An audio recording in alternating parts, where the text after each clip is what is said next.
다 함께 기도하심으로 8월 13일 수요일 매일 예배 시작하겠습니다. 기도합니다. 모든 찬양과 영광을 받으시기에 합당하신 하나님, 오늘도 매일 예배를 통하여서 하나님 말씀의 은혜로 우리에게 함께 하시니 감사합니다. 오늘도 우리가 기도합니다. 이 세상의 모든 것이 변하고 없어지고, 하지만 하나님의 말씀은 영원한 줄로 믿습니다. 오늘도 이 말씀 앞에 나온 주의 백성들 가운데 하나님께서 예비하신 놀라우신 은혜와 축복 허락하여 주시옵소서.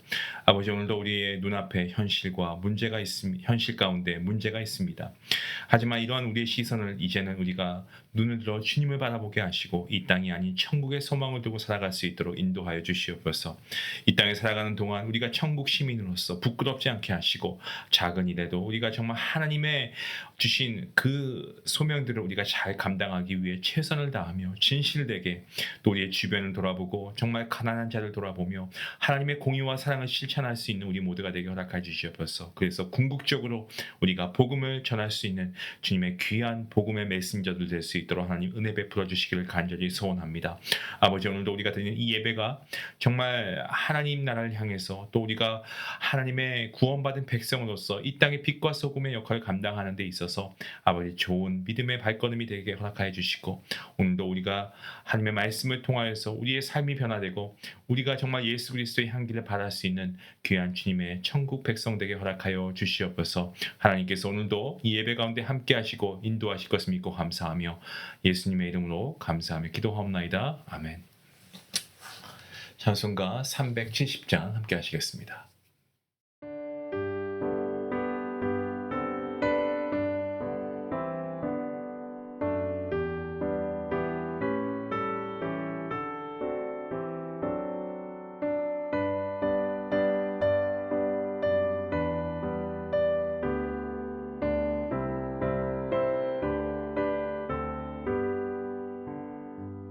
주 안에 있는 나의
계속해서 에스겔서 16장 말씀을 보도록 하겠습니다. 16장 53절부터 63절까지의 말씀입니다.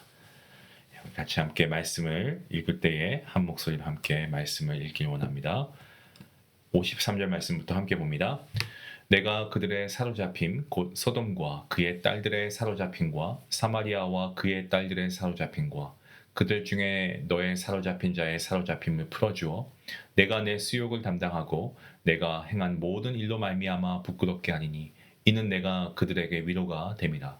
내 아우 소돔과 그의 딸들이 옛 지위를 회복할 것이요 사마리아와 그의 딸들도 그의 옛 지위를 회복할 것이며 너와 내 딸들도 너의 옛 지위를 회복할 것이니라. 내가 교만하던 때에 내 아우 소돔을 내 입으로 말하지도 아니하였나니 곧 내 악이 드러나기 전이며 아람의 딸들이 너를 능욕하기 전이며 너의 사방에 둘러있는 블레셋의 딸들이 너를 멸시하기 전이니라. 내 음란과 내 가증한 일을 내가 담당하였느니라. 나 여호와의 말이니라. 나 주 여호와가 이같이 말하노라. 내가 맹세를 멸시하여 언약을 배반하였은즉 내가 내 행한 대로 내게 행하니라.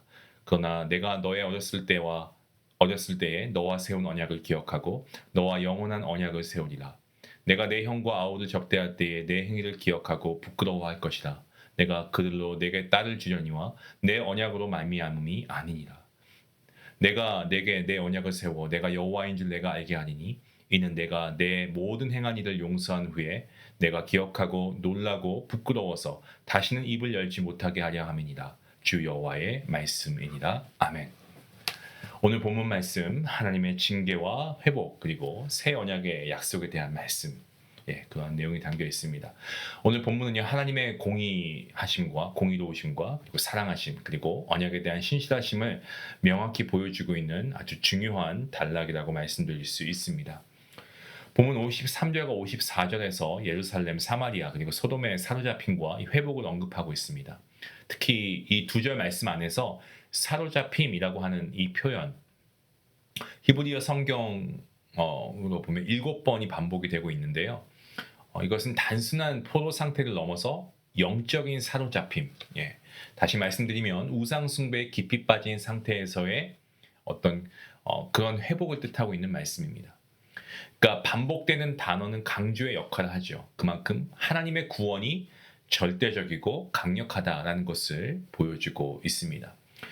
소돔은 어떻습니까? 우리가 알고 있는 것과 같이 성경 역사 속에서 완전히 멸망의 상징이었습니다만 본문에서는 다시 회복이 언급되고 있죠. 이것은 이방 민족도 하나님의 은혜와 구원의 역사에서 배제되지 않는다라는 희망의 메시지로 해석됩니다. 우리 하나님께서는 택하신 하나님의 백성뿐만 아니라 모든 민족이 하나님께 돌아오기를 원하시는 분이십니다. 사마리아와 예루살렘 또한 회복될 것이고 이로 인해 예루살렘은 자신의 죄를 기억하고 부끄러워하게 될 것입니다. 회복은 회개와 부끄러움 그리고 하나님의 긍휼을 깊이 체험한 자에게 주어지는 은혜입니다. 본문 60절 말씀을 보시면 본문 가운데 핵심 구절로 하나님께서 너의 어렸을 때와 너와 세운 언약을 기억하고 너와 영원한 언약을 세울 것이다 라고 말씀하십니다. 예루살렘은 자신이 어떻게 시작되었는지를 망각했습니다. 하지만 하나님께서는 그들을 향한 첫사랑을 기억하고 계시죠. 하나님의 언약은 사람의 기억과 상관없이 아주 신실하게 지켜지는 그러한 것임을 우리가 알게 됩니다. 여기서 말하는 영원한 언약은 신약의 시각에서 보면은 예수 그리스도를 통한 이 새 언약을 상징하고 있습니다. 하나님께서는 우리가 오랫동안 잊고 있는 은혜의 순간조차 다 기억하시면서 그 약속을 성취해 가시는 분이십니다. 본문 62절과 그리고 63절 말씀은 이 회복의 정점을 보여주고 있는 말씀입니다. 하나님께서는 예루살렘과 다시 언약을 맺으시고 그 언약을 통해서 하나님의 존재와 영광이 나타날 것이다 말씀하십니다. 그리고 예루살렘은 자신의 모든 행위를 용서받고 그 은혜 앞에 다시 나아가게 된다라는 거죠. 여기서 용서하다라고 하는 히브리어 원어의 의미는 덮다라고 하는 의미가 있습니다. 무언가 이렇게 덮을 때 덮다라는 그런 뜻이 있습니다.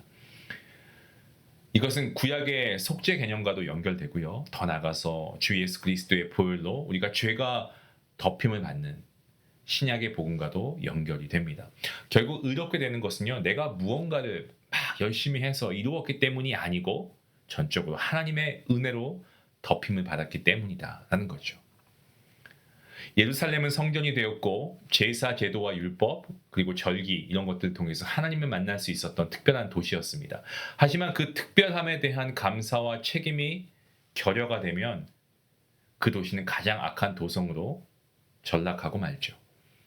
하나님의 은총, 하나님의 은혜를 받았다고 해서 그 자체가 보장되는 것이 아니고 그 하나님의 은혜와 은총에 합당한 순종이 따를 때 비로소 그게 복이 된다라고 하는 사실을 우리가 깨닫게 됩니다. 저는 우리 성도님들께 이런 말씀을 드리고 싶습니다. 큰 은총에는 큰 순종이 따릅니다.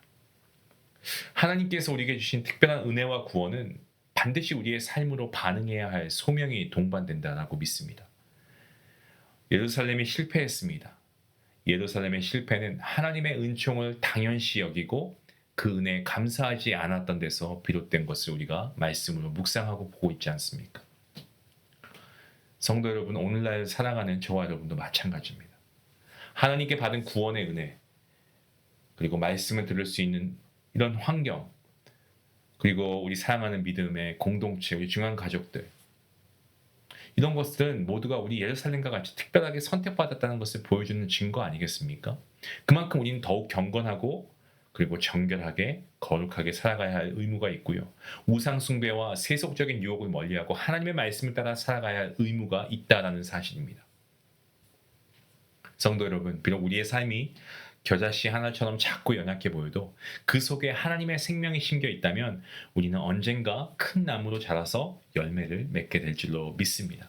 하나님께서는 바로 그런 회복의 하나님이신 줄로 믿습니다. 오늘도 우리를 향해 신실하신 언약을 붙드시는 하나님을 바라보시고 감사함으로 하나님 말씀에 순종하는 하루가 되시기를 주님의 이름으로 간절히 축원합니다. 기도하시겠습니다. 하나님, 참으로 많은 은혜와 은총을 받고 하나님의 세밀한 인도하심과 역사하심을 경험한 우리입니다. 하지만 우리는 그것에 얼마나 감사하며 살아가고 있습니까? 오늘 말씀을 볼 때 이러한 하나님의 은총을 받고 하나님의 역사하심과 인도하심을 경험받은 소돔과 사마리아보다 못한 삶을 살았던 예루살렘의 백성들을 봅니다. 어떻게 그럴 수 있을까라는 생각이 들지만 동시에 나 역시도 다르지 않은 존재이구나 라는 것을 고백하지 않을 수가 없습니다. 예루살렘이 이렇게 패역한 삶을 살았음에도 하나님께서는 그들의 언약을 새롭게 해주심으로 영원한 약속까지 해주십니다. 우리에게도 동일한 은총을 베풀어 주시옵소서. 그리하여서 우리가 매일매일 하나님을 목적 삼고 살아감으로 우리의 삶이 날이 갈수록 하나님의 자녀답게 살아갈 수 있도록 하나님 역사하여 주시옵소서. 감사하며 예수님의 이름으로 기도합니다. 아멘.